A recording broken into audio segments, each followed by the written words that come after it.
Hello दोस्तों, कैसे हैं आप लोग। मेरा नाम है मयंक और आज हम लोग करने वाले कंपनी ऑडिट का पार्ट 2। पार्ट 1 ऑलरेडी अपलोडेड है, तो लिंक आपको डिस्क्रिप्शन में मिल जाएगी, तो वहां से सबसे पहले आप पार्ट 1 देख लो, फिर पार्ट 2 पे आओ। पार्ट 1 के सारे क्वेश्चन आंसर बना लेना, उसके बाद पार्ट 2 में आना। इस पार्ट में हम लोग करने वाले सेक्शन 141 एंड अदर प्रोविजन, यानी अपॉइंटमेंट से रिलेटेड जितना भी क्वालिफिकेशन है ऑडिटर का और जितना भी डिस्क्वालिफिकेशन है वो सब देखेंगे और कुछ माइनर प्रोविजंस देखेंगे, और इस पार्ट में ही ये आपका कंपनी ऑडिट ओवर हो जाएगा। So let's begin. सबसे पहले बात कर लेते हैं 141 1 एंड 2। तो क्या बोला मैंने, 141 1 एंड 2, जो कि बात करता है एलिजिबिलिटी, यानी क्या क्वालिफिकेशन होना चाहिए एक ऑडिटर के पास। तो क्वालिफिकेशन बहुत सिंपल है, वो एक चार्टर्ड अकाउंटेंट होना चाहिए। क्या होना चाहिए, एक सीए होना चाहिए। ठीक है, जैसे कि ये एक सीए है। ठीक है, तो ये अपॉइंट होने वाला आपकी कंपनी में, तो आपको इसको याद रखना है। तो मैंने क्या बोला, अगर एक इंडिविजुअल अपॉइंट हो रहा है तो वो एक चार्टर्ड अकाउंटेंट होना चाहिए। अगर एक फर्म अपॉइंट हो रही है तो उसमें majority of partner chartered accountant होने चाहिए और वो प्रैक्टिसिंग इन इंडिया होने चाहिए, तभी वो firm as an statutory auditor appoint हो सकती है, नहीं तो वो अपॉइंट नहीं हो सकती है। ओके, साइनिंग का पावर किसके पास है, सिर्फ चार्टर्ड अकाउंटेंट जो है फर्म में पार्टनर, बस उनके पास ही साइनिंग अथॉरिटी, और कोई साइन नहीं कर सकता। वही पार्टनर जो चार्टर्ड अकाउंटेंट है बस वही साइन कर सकता है और एक्ट कर सकता है on behalf of the firm, क्योंकि फर्म तो आर्टिफिशियल पर्सन है ना, वो तो दिख नहीं रहा है, तो उसके बिहाफ में जो पार्टनर एक्ट करेगा वो एक चार्टर्ड अकाउंटेंट होना चाहिए। तो मेजरली अपने को ये पता चला 141 1 एंड 2 में कि क्वालिफिकेशन चार्टर्ड अकाउंटेंट होना चाहिए, और अगर फर्म अपॉइंट हो रहा है तो उस केस में majority of the partner chartered accountant होने चाहिए और प्रैक्टिसिंग इन इंडिया होने चाहिए। ओके, 141 3 सबसे इंपॉर्टेंट सेक्शन है, एग्जाम में सबसे ज्यादा यही आने वाला है। समझ लीजिए आपके एग्जाम में ये क्वेश्चन तो आएगा ही आएगा। ठीक है, ये किसी भी रूप में आ सकता है, केस स्टडी, एमसीक्यू या कैसे भी, पर ये क्वेश्चन आएगा, बहुत इंपॉर्टेंट है। So let's begin. क्या बोलता है कि कौन ऑडिटर नहीं हो सकता, कौन ऑडिटर नहीं हो सकता है, मतलब कौन कौन डिस्क्वालिफाइड है फॉर बीइंग एन ऑडिटर। ठीक है, सबसे पहले अगर आपके पास चार्टर्ड अकाउंटेंट की डिग्री है फिर भी आप ऑडिटर नहीं हो सकता अगर आप इस डिस्क्वालिफिकेशन में फॉल करते हैं, यानी 141 3 के डिस्क्वालिफिकेशन में। Okay, let's begin. सबसे पहला क्या है, body corporate other than LLP. Body corporate को क्यों हटाया गया, रीजन बहुत सिंपल है, हम लोग को ना अनलिमिटेड लाइबिलिटी डालना था ऑडिटर पे, कि अगर ऑडिटर कोई गलती करे ना तो उसका घर बार बेच के भी हम लोग पैसा वसूल ले। बट बॉडी कॉर्पोरेट मतलब क्या होगा, कंपनी फॉर एग्जांपल, तो कंपनी जैसे है तो कंपनी तो लिमिटेड लाइबिलिटी होती है ना, उसकी लाइबिलिटी अनलिमिटेड नहीं होती है, तो उस केस में इसीलिए उसको डिस्क्वालीफाई किया। यानी फॉर्म बन के आप ऑडिटर बन सकते हो, बट एक कंपनी फॉर्म करके आप ऑडिट नहीं कर सकते हो। ठीक है, अदर देन एलएलपी क्यों लिखा, क्योंकि एलएलपी के उसमें लिखा हुआ है कि ऑडिट के केस में उसकी अनलिमिटेड लाइबिलिटी हो जाएगी, इसीलिए अदर देन एलएलपी लिख दिया गया है यहाँ पे। ओके, अब ऑफिसर और employee of the company, officer और एम्प्लॉय ऑफ द कंपनी, यानी जिस कंपनी को ऑडिट कर रहे हो उस कंपनी का तुम्हारा जो एम्प्लॉय है वो स्टैट्यूटरी ऑडिटर नहीं हो सकता यार, कम ऑन, वो कैसे होगा, वो इंडिपेंडेंट नहीं है ना, और उसी कंपनी का ऑफिसर भी नहीं हो सकता क्योंकि वो इंडिपेंडेंट नहीं है। तो क्या बोला मैंने, body corporate other than LLP, officer और एम्प्लॉय ऑफ द कंपनी, यानी जिस कंपनी का ऑडिट हो रहा है उस कंपनी का एम्प्लॉय नहीं कर सकता है ना ऑडिट, इंडिपेंडेंट कैसे होगा, हम लोग को तो इंडिपेंडेंस चाहिए ना। थर्ड पॉइंट बोलता है कोई भी पार्टनर या एम्प्लॉय ऑफ एम्प्लॉय और ऑफिसर ऑफ द कंपनी, यानी जो कंपनी है उसका कोई ऑफिसर या एम्प्लॉय है, उसका अगर कोई एम्प्लॉय है या कोई पार्टनर है या कोई ऑफिसर है तो वो भी ऑडिटर नहीं हो सकता, क्योंकि ऑब्वियसली इनडायरेक्टली तो वही हो गया ना, इंडिपेंडेंस कहाँ रहेगा, ये तो इसको गाइड करेगा और ये कंपनी इसको गाइड करेगी, तो इंडिपेंडेंस तो आने का कोई सवाल ही नहीं है। तो मैंने क्या बोला, body corporate other than LLP, employee and officer of the company, employee और ऑफिसर ऑफ द एम्प्लॉय और ऑफिसर ऑफ द कंपनी, समझे। फोर्थ नंबर पॉइंट बहुत इंपॉर्टेंट है, क्या बोलता है या तो तुम खुद, या तो तुम्हारा पार्टनर, और या तो तुम्हारा रिलेटिव। ठीक है, तीनों को इन्वॉल्व किया है। ठीक है, तो फोर्थ नंबर पॉइंट में जो भी 3 पॉइंट कंटिन्यू आने वाले हैं उसमें ये तीनों एक साथ इन्वॉल्वमेंट है, तुम खुद यानी ऑडिटर खुद, उसका रिलेटिव और उसका पार्टनर। ठीक है, तीनों इन्वॉल्व है। चलो लेट्स बिगिन।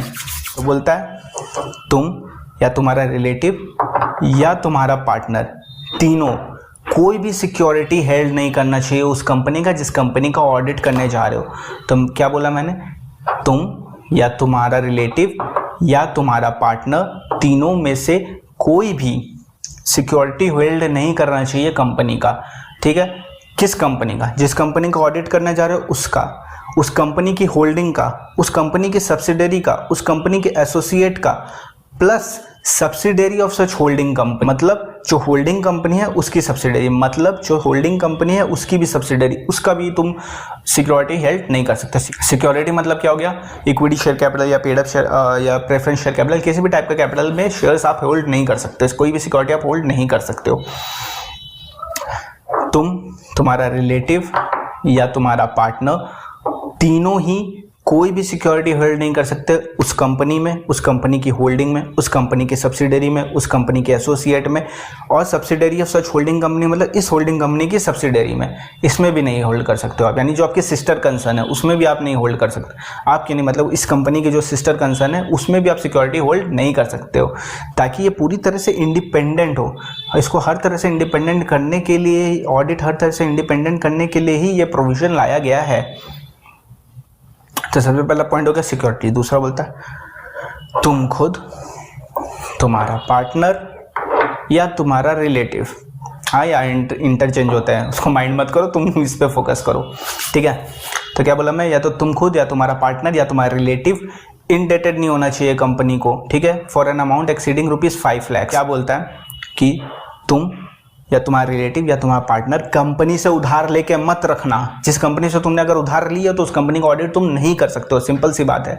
और उधार कितने रुपए तक, 5 लाख रुपए तक, यानी 5 लाख तक का आप ले सकते हो, 5 लाख के ऊपर आप नहीं ले सकते हो, ठीक है। तो किस में नहीं ले सकते हो, कंपनी में, उसकी होल्डिंग में, उसकी सब्सिडरी में, subsidiary of such holding company यानी होल्डिंग कंपनी की कोई सब्सिडरी यानी आपकी सिस्टर कंसर्न, और एसोसिएट कंपनी।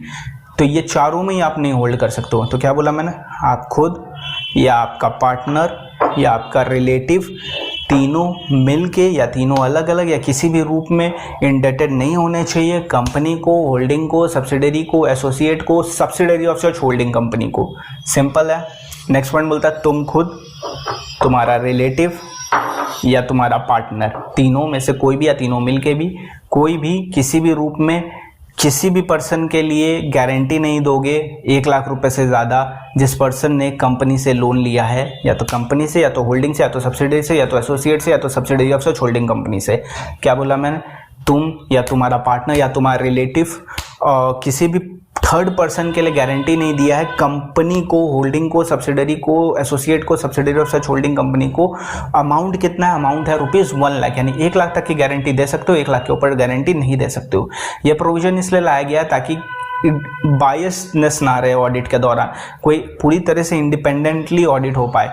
नहीं तो बोल देगा ना तुम्हारा 5 लाख रुपया लिया है, तो अगर तुमने मेरे को गलत रिपोर्ट दिया तो मैं तुम्हारा 5 लाख रुपया तुमको मेरे को अभी देना पड़ेगा, तो उस केस में ये इंडिपेंडेंट नहीं होगा ना। तो इसी इंडिपेंडेंस को बचाने के चक्कर में ये प्रोविजन लाया गया। तो बहुत सिंपल है। क्या अब प्रॉब्लम यहाँ पे ये आई ना, जो रिलेटिव थे ना वो बोले यार तेरी वजह से मैं भी होल्ड नहीं कर पा रहा हूँ, तो बहुत दिक्कत आ रही है। तो लॉ में थोड़ा सा चेंजेस आया, उसमें बोला गया कि जो रिलेटिव है वो 1 लाख रुपए तक का फेस वैल्यू का शेयर होल्ड कर सकता है। क्या बोला, जो रिलेटिव है, यानी सिर्फ रिलेटिव, हाँ अब ये रिलेटिव है, जो रिलेटिव है वो कंपनी में 1 लाख तक के फेस वैल्यू के शेयर होल्ड कर सकता है, 1 लाख तक के फेस वैल्यू के शेयर्स होल्ड कर सकता है। क्लियर।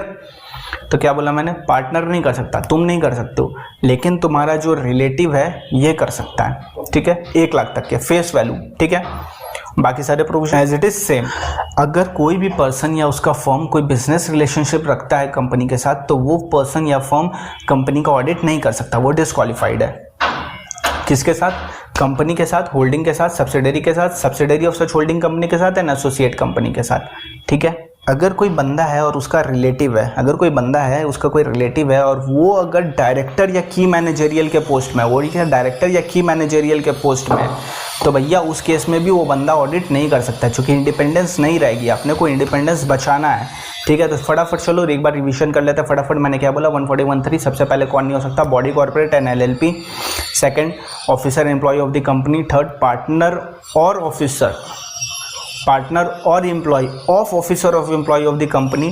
फोर्थ नंबर पॉइंट में बाइफर्केशन है, क्या, तुम खुद या तुम्हारा पार्टनर या तुम्हारा रिलेटिव, तीनों ही सिक्योरिटी होल्ड नहीं कर सकते हो और इंडेटेड नहीं हो सकते हो कंपनी को for an amount exceeding ₹5 lakh. और थर्ड पर्सन के लिए आप गारंटी नहीं दे सकते हो for an amount exceeding ₹1 lakh. किसको, कंपनी को, होल्डिंग को, सब्सिडरी को, subsidiary of such holding company को और एसोसिएट कंपनी को। Subsidiary of such holding company मतलब आपकी सिस्टर कंसर्न। ओके, क्लियर है। फिर नेक्स्ट पॉइंट हमने क्या बोला, अगर आपका या आपकी फर्म का बिजनेस रिलेशनशिप है कंपनी के साथ, सब्सिडरी के साथ, होल्डिंग के साथ, या subsidiary of such holding company के साथ, या एसोसिएट कंपनी के साथ, तो उस केस में भी आप ऑडिटर नहीं हो सकते हो।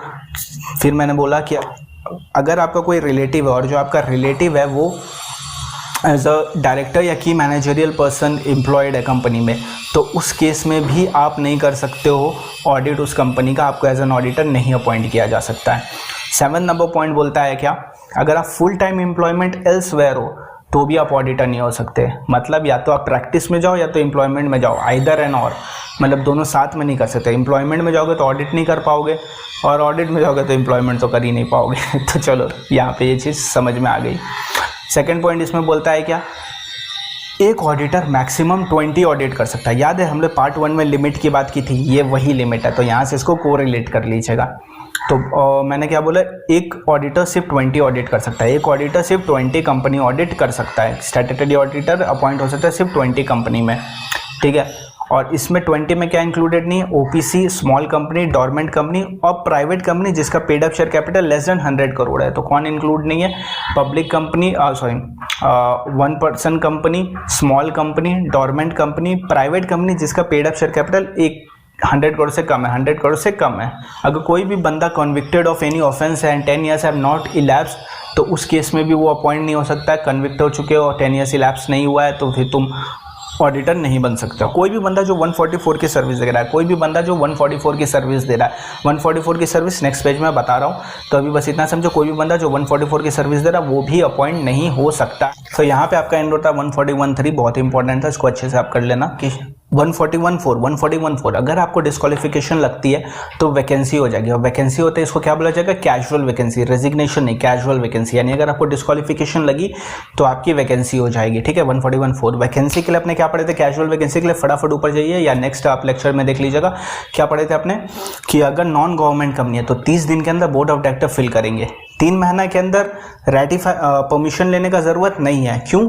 क्योंकि ये रेजिग्नेशन वाली वैकेंसी नहीं है, ठीक है। और अगर गवर्नमेंट कंपनी है तो उसके इसमें कैग अपॉइंट करेगा 30 दिन के अंदर, कैग नहीं कर पाया तो नेक्स्ट 30 दिन के अंदर बोर्ड ऑफ डायरेक्टर अपॉइंट करेंगे। तो यहाँ पे एक लिंक लग गया है, तो जरूर आप अपने नोट्स में ये वाला लिख लीजिएगा पॉइंट। 142 रेमुनरेशन, भैया जिसके लिए काम कर रहे हैं वो तो बताओ कौन देगा, तो रेमुनरेशन कौन देगा, रेमुनरेशन या तो डिसाइड होगा जनरल मीटिंग में, ठीक है, या तो फिक्स्ड होगा जनरल मीटिंग में, और या तो जनरल मीटिंग में फिक्स होगा कि रेमुनरेशन कैसे फिक्स होगा, या तो जनरल मीटिंग में प्रोसीजर बताएगा कि इस हिसाब से इसका रेमुनरेशन फिक्स होगा, या तो जनरल मीटिंग में रेमुनरेशन फिक्स होगा, दोनों में से एक ऑप्शन होगा। तो जो भी होगा जनरल मीटिंग में ही होगा, ठीक है, या तो fixed in the general meeting और procedure is describe that in this way remuneration will be given to the auditor, okay, simple. और जो फर्स्ट ऑडिटर का बोर्ड ऑफ डायरेक्टर अपॉइंट करता है तो उसका कौन फिक्स करता है, board of director. First auditor के लिए बोर्ड ऑफ डायरेक्टर, जनरली कौन अपॉइंट, और सब्सिक्वेंट ऑडिटर के लिए जनरल मीटिंग में फिक्स होता है रेमुनरेशन, एंड या तो प्रोसीजर बता दिया जाता है कि इस तरह से रेमुनरेशन फिक्स होगा जनरल मीटिंग में। 144 अभी अब ऊपर पढ़े ना, अगर ये सर्विस ऑडिटर ने दी ना तो वो स्टैट्यूटरी ऑडिटर नहीं बन सकता है कंपनी का। तो कौन सी सर्विस है, सबसे पहले इसमें जो सर्विस है वो है बुक कीपिंग एंड अकाउंट्स की सर्विस, यानी तुम मुनीम नहीं हो सकते। अगर तुम उस कंपनी का मुनीम हो तो तुम ऑडिटर नहीं हो सकते, यानी अकाउंट्स एंड बुक कीपिंग की सर्विस अगर दे रहे हो तो तुम ऑडिटर नहीं हो सकते। अगर तुम इंटरनल ऑडिट की सर्विस दे रहे हो तो तुम ऑडिटर नहीं हो सकते। कम ऑन, इंटरनल ऑडिट भी तुम ही करोगे, स्टैट्यूटरी ऑडिटर भी तुम ही करोगे, तो फ्रॉड कौन पकड़ेगा, मजाक चल रहा है। इसीलिए या तो तुम डिजाइन एंड इंप्लीमेंट करते हो financial information system, design and implement करते हो फाइनेंशियल इंफॉर्मेशन सिस्टम, या तुम एक्चुरियल सर्विस दे रहे हो, या इन्वेस्टमेंट बैंकिंग की सर्विस दे रहे हो, या इन्वेस्टमेंट एडवाइजरी की सर्विस दे रहे हो, या मैनेजमेंट सर्विस दे रहे हो, या आउटसोर्सिंग ऑफ फाइनेंशियल की सर्विस दे रहे हो, और सबसे लास्ट वाला सबका favourite, any other service as में भी प्रेस्क्राइब। तो एग्जाम में लिख के आ जाना, एग्जाम में आपको इसके ऊपर डायरेक्ट क्वेश्चन आ सकता है, या केस स्टडी भी बना सकता है कि फलाना फलाना फॉर्म है या फलाना फलाना आदमी है, ये वाला सर्विस भी कंपनी को देता है, तो क्या वो स्टैट्यूटरी ऑडिटर बन सकता है।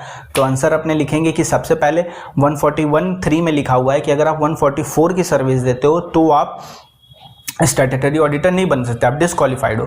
फिर लिखेंगे सेक्शन 144 में लिखा हुआ है कि फॉर एग्जांपल समझ लो इंटरनल ऑडिट की सर्विस अगर मिस्टर राम दे रहे हैं तो मिस्टर राम स्टैट्यूटरी ऑडिटर नहीं बन सकते, is disqualified from being an appointed as an auditor of the company, simple. तो क्या सर्विस मैंने बोली, एक बार रिपीट कर लेते हैं हम लोग। अकाउंट्स एंड बुक कीपिंग की सर्विस, इंटरनल ऑडिट की service, design and implementation of financial information system की service, actuarial service, investment banking, investment advisory, management service, outsourcing of financial service and auditor service as may be prescribed. Sign कौन sign करेगा, अभी तो बताया, जो भी CA अगर individually appoint है तो जो सीए इन प्रैक्टिस है वही साइन करे, क्योंकि ऑब्वियसली वही ऑडिटर हो सकता है। अगर कोई फर्म अपॉइंट होती है तो उसमें फर्म का अपॉइंटमेंट में अपने क्या पढ़े थे कि जिसमें majority of the partner CA है और प्रैक्टिसिंग इन इंडिया है, सिर्फ वही फर्म अपॉइंट हो सकती है, ठीक है। और उसमें साइन भी कौन करेगा, जो सीए है बस वही साइन कर सकता है, act and sign on behalf of the company, यानी सिर्फ on behalf of the firm, यानी सिर्फ एक सीए ही साइन कर सकता है। देखो जनरल मीटिंग की सारी नोटिसेस ऑडिटर को जाएंगी, 146 में यही लिखा हुआ है, जनरल मीटिंग की सारी नोटिसेस ऑडिटर को जाएगी। और अगर जनरल मीटिंग में ऑडिटर को ऐसा लगता है, ठीक है, कि कोई ऐसा मैटर है जो उसको एज अ कंसर्न कर रहा है, तो उस मैटर पे वो बोल सकता है, तो उस मैटर पे वो बोल सकता है, ठीक है। और ऑडिटर चाहे तो अपना ऑथराइज रिप्रेजेंटेटिव भी भेज सकता है मीटिंग अटेंड करने के लिए, ऑडिटर चाहे तो अपना ऑथराइज रिप्रेजेंटेटिव भी भेज सकता है मीटिंग अटेंड करने के लिए। 147 पनिशमेंट फॉर कॉन्ट्रावेंशन है, तो ये आप देख लो, पेनल्टी का पेनल्टी लिखी हुई है इसमें, कितनी क्या है। बस इसमें आप एक चीज़ याद रखना, अगर ऑडिटर कन्विक्ट हो जाता है 147 में, ठीक है, अगर ऑडिटर कन्विक्ट हो जाता है किसी भी ऑफेंस के लिए, अगर ऑडिटर कन्विक्ट हो जाता है किसी भी ऑफेंस के लिए, तो उस केस में उसको जितना भी रेमुनरेशन मिला है वो उसको रिटर्न करना पड़ेगा। फाइन पेनल्टी तो आपको देनी है, इम्प्रिजनमेंट जो भी है वो सब तो आपके साथ होना ही है, पर जितना रेमुनरेशन आपको मिला वो भी आपको रिटर्न करना पड़ेगा, जितना रेमुनरेशन आपको मिला वो भी आपको रिटर्न करना पड़ेगा। सो हाँ, दैट्स इट, यहाँ पे चैप्टर एंड हो जाता है आपका पूरी तरह से। सेक्शन 148 पेंडिंग है, वो कॉस्ट ऑडिट, अगर आपको चाहिए तो मुझे बताएगा, मैं उसके ऊपर भी वीडियो बना दूंगा। वैसे वो सिंपल, उसमें कुछ खास नहीं, उसमें बस लिमिट्स है जो आपको लर्न करनी है कि कब कॉस्ट रिकॉर्ड बनाना है और कब कॉस्ट ऑडिट करना है, ओके।